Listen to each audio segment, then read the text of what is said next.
اب اس پر first millennium کا اختتام ہوتا ہے اور سیکنڈ ملینیم کا آغاز ہوتا ہے، اور سیکنڈ ملینیم میں کروسیڈز کا آغاز ہوا، صلیبی جنگیں۔ 1071 میں یروشلم سلجوقوں کی حکومت میں شامل ہے۔ یروشلم کا گورنر ارتک بے، جس کی موت 1091 میں ہو جاتی ہے، اور اس کے بیٹے اس کا تخت سنبھال لیتے ہیں۔ اگست 1098 میں فرسٹ کروسیڈ کی آمد کا سن کر سلجوق یروشلم سے ڈسٹریکٹ ہو کر اپنے اسٹرانگ ہولڈ سیریا کی طرف زیادہ توجہ دیتے ہیں، اور اس طرح فاطمیوں کو موقع مل جاتا ہے یروشلم پر قبضہ کرنے کا، اور فاطمید یروشلم کا محاصرہ کر لیتے ہیں، اور یہاں سے آغاز ہوتا ہے کروسیڈز کا، جو 1095 میں شروع ہوئی اور 1291 تک جاری رہی۔ 1095 میں پوپ اربن II نے اپنی شعلہ بیانیوں سے پورے یورپ میں آگ لگا دی، اور پورے یورپ سے اس نے فوج کٹھی کی صلیبی جنگ کے لیے، اور یہ فوج 3000 میل کا سفر طے کر کے یروشلم پہنچی، اور راستے میں جو چیز آتی تھی اس کو تباہ کر دیتے تھے۔ فرسٹ کروسیڈ یروشلم میں فاطمیوں اور کروسیڈرز کے درمیان لڑی گئی۔ کروسیڈرز کو گاڈفرے آف بولیون نے لیڈ کیا۔ فرسٹ کروسیڈ میں فتح کروسیڈرز کی ہوئی، اور ویسٹرن ہسٹورینز لکھتے ہیں کہ جب یہ کروسیڈرز یروشلم میں داخل ہوئے ہیں اور انہوں نے مسلمانوں اور یہودیوں کا اتنا قتل عام کیا ہے، کروسیڈرز کے جو گھوڑے تھے ان کے گھٹنوں تک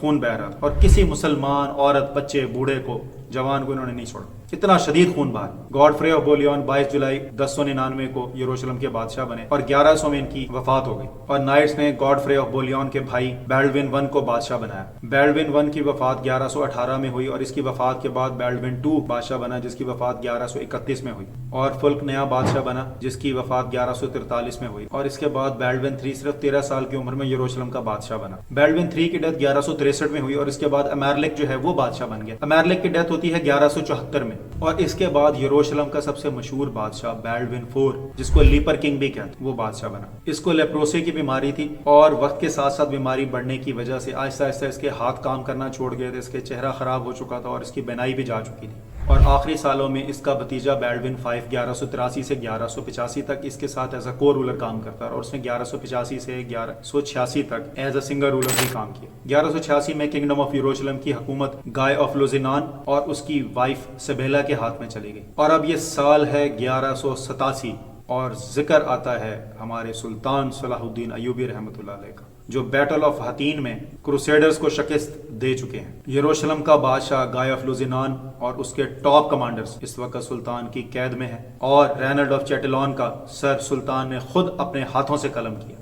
یہ منظر دیکھ کر یروشلم کا بادشاہ گائے آف لوزینان ڈر گیا، اور اس کو لگا شاید سلطان اس کو بھی قتل کر دیں گے، لیکن سلطان نے اس کو کہا ایک بادشاہ دوسرے بادشاہ کو قتل نہیں کیا کرتا۔ اس کے بعد گائے آف لوزینان کو دمشق جیل بھیج دیا گیا، جہاں سے اس کو 1188 میں رہائی ملی۔ بیٹل آف حتین کے بعد 20 ستمبر 1187 کو سلطان نے یروشلم کا محاصرہ کر لیا۔ سلطان کا یہ محاصرہ 13 دن تک جاری رہا، اور اس کے بعد یروشلم فتح ہو گیا، اور یروشلم کی فوج کے کمانڈر بیلڈون آف آئبلین نے سلطان کے ہاتھ پر سرنڈر کر دیا۔ سلطان نے تمام فوجیوں اور تمام عیسائی آبادی کی جان و مال کی حفاظت کی ذمہ داری لی، اور تمام کو وہاں سے نکلنے کے لیے سیف پیسج بھی دیا۔ اس پر بیلیان نے کہا کہ جب عیسائی یروشلم میں داخل ہوئے تھے اور انہوں نے مسلمانوں کا اتنا قتل عام کیا تھا، یہ سین کنگڈم آف ہیون جو فلم ہے اس کے اندر بھی فلمایا گیا۔ جب بیلیان سلطان کو کہتا ہے کروسیڈرز یروشلم میں جب داخل ہوئے تو انہوں نے تمام مسلمان بچوں، عورتوں اور بوڑھوں کو قتل کر دیا تھا۔ اس پر سلطان جواب دیتے ہیں I am صلاح الدین، I am the man of my word۔ 1145 کے اندر پوپ یوجن III سیکنڈ کروسیڈ کا اعلان کرتا ہے اور یورپ میں سے فوج کٹھی کرتا ہے، لیکن یہ کروسیڈ بری طرح ناکام ہوئی۔ 29 اکتوبر 1187 کو تیسری کروسیڈ کا آغاز ہوتا ہے، جسے انگلینڈ کا بادشاہ Richard the line heart lead کرتا ہے، اور یروشلم پر بھی اٹیک کرتا ہے۔ اس تھرڈ کروسیڈ کا اختتام ٹریٹی آف جافا پر ہوا، اور اس ٹریٹی کے مطابق یروشلم مسلمانوں کے ہی زیر کنٹرول رہتا ہے۔ 1198 عیسوی میں پوپ انوسنٹ III چوتھے کروسیڈ کا اعلان کرتا ہے۔ 1217 میں پانچواں کروسیڈ شروع ہوتا ہے، جسے Frederick II of Germany lead کرتا ہے۔ 1228 میں شروع ہونے والے چھویں کروسیڈ کو بھی فریڈرک II آف جرمنی نے ہی لیڈ کیا۔ 1248 میں ساتواں کروسیڈ شروع ہوتا ہے، جس کو لوئی IX آف فرانس نے سٹارٹ کیا۔ 1270 میں آٹھواں اور آخری کروسیڈ شروع ہوتا ہے، جس کو لوئی IX نے ہی لیڈ کیا، اور 1291 میں یہ تمام کروسیڈز اپنے اختتام کو پہنچے۔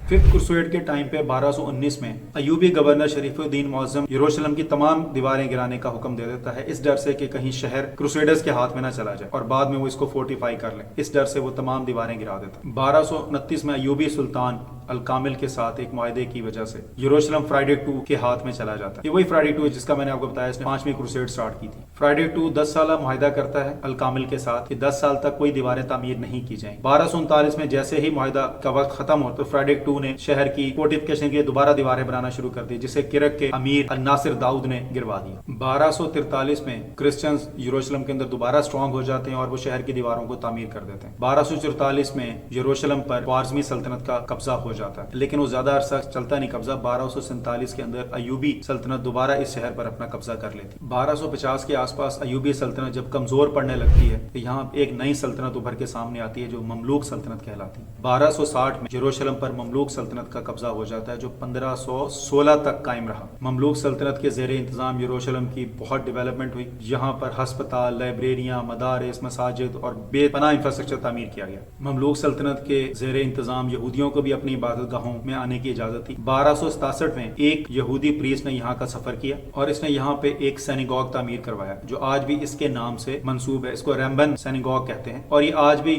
یروشلم کے اندر سیکنڈ اولڈسٹ ایکٹیو سینیگوگ ہے. سینیگوگ بائی دا وے یہودیوں کی عبادت گاہوں کو کہتے ہیں. 1516 میں یروشلم کو آٹومان امپائر نے فتح کر لیا اور ارلی آٹومن پیریڈ کے اندر سب سے شاندار دور سمجھا جاتا ہے وہ سلمان دی میگنیفیسنٹ کا دور سمجھا جاتا ہے. اس کے دور میں تمام مذاہب کو یروشلم میں ایکول پریکٹس کی اجازت تھی اور عالم یہ تھا کہ ایک ہی سڑک کے اوپر سینیگوگ، چرچ اور مسجدیں قائم تھیں. 1700 میں ایک جوئش پریچر جوڈاس ہی ہیسڈ جوئش لوگوں کا سب سے بڑا وفد لے کر یروشلم پہنچا اور یہاں پر اس نے ہروا سینیگوگ تعمیر کروایا جو 18ویں صدی تک یہودیوں کے لیے مین سینیگوگ کے طور پر کام کرتا رہا. 1948 میں عرب لیجن نے اس سینیگوگ کو تباہ کر دیا تھا اور 2010 میں اسرائیل نے اس ہروا سینیگوگ کی دوبارہ تعمیر کروائی. 1703 میں نقیب الاشرف نے شہر کے گورنر محمد پاشا کے خلاف بغاوت کر دی. یہ بغاوت بیسیکلی ٹیکسیشن پالیسیز کی وجہ سے کی گئی اور یہ بغاوت عوامی سپورٹ کی وجہ سے کامیاب بھی ہو گئی. 19ویں صدی کے وسط میں جب آٹومان امپائر کا ڈکلائن چل رہا تو یروشلم کے اندر مذہبی تفریق بہت بڑھ گئی. شہر کی آبادی 4 میجر کمیونٹیز کے اندر ڈیوائڈ تھی: جوز، مسلم، کرسچنز اور آرمینینز، اور ان سب کے فردر کاؤنٹلیس سب گروپس تھے. عیسائیوں میں تو اس قدر برا حال تھا کہ church of holy سپیلچر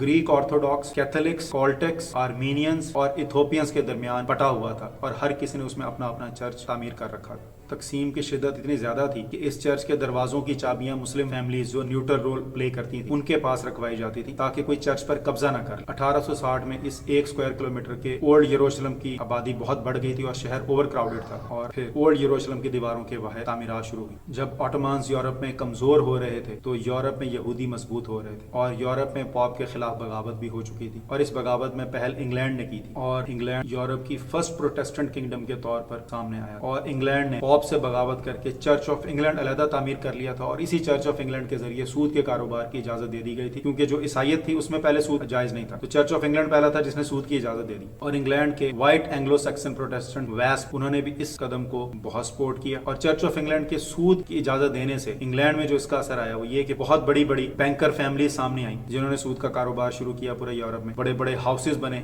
Ruth child's, house of goldsmiths, جنہوں نے تمام یورپ میں اپنے قرضے کا کاروبار شروع کیا اور وہ منہ مانگے شرح سود کے اوپر لوگوں کو قرضہ دیتے تھے اور اسی سودی قرضے کی وجہ سے انہوں نے یورپ کے مالی وسائل پر قبضہ کر لیا. اور روتھ چائلڈ فیملی نے وار فائنانسی کا بھی آغاز کیا اور اینگلو فرینچ وارز کے اندر یہ دونوں ممالک کو ہی قرضہ دیا کرتے تھے. روتھ چائلڈ کا ایک نمائندہ فرانس میں بیٹھا ہوا ہے اور ایک نمائندہ برطانیہ میں بیٹھا ہوا ہے اور دونوں کو وار فائنانسنگ کی جا رہی ہے جس کے بارے میں اقبال نے لکھا ہے فرنگ کی رگیں جہاں پنجہ یہود میں. اب جو تھے بیسیکلی فرنگی جو عیسائی تھے یہودیوں کی پوری پکڑ میں آ چکے تھے. یہود کی اس سودی بینکاری نظام کی بدولت اپنی کم تعداد کے باوجود یورپ پر انہوں نے معاشی برتری حاصل کر لی اور ان کی بینکنگ لابنگ سسٹم اتنا مضبوط تھا. اس وقت سوئٹزرلینڈ جو بینکنگ کا گڑھ تھا، آپ دیکھیں ورلڈ وار میں سینٹرل یورپ کے تمام کنٹری تباہ ہو گئے لیکن سوئٹزرلینڈ پر ایک بھی اٹیک نہیں ہوا.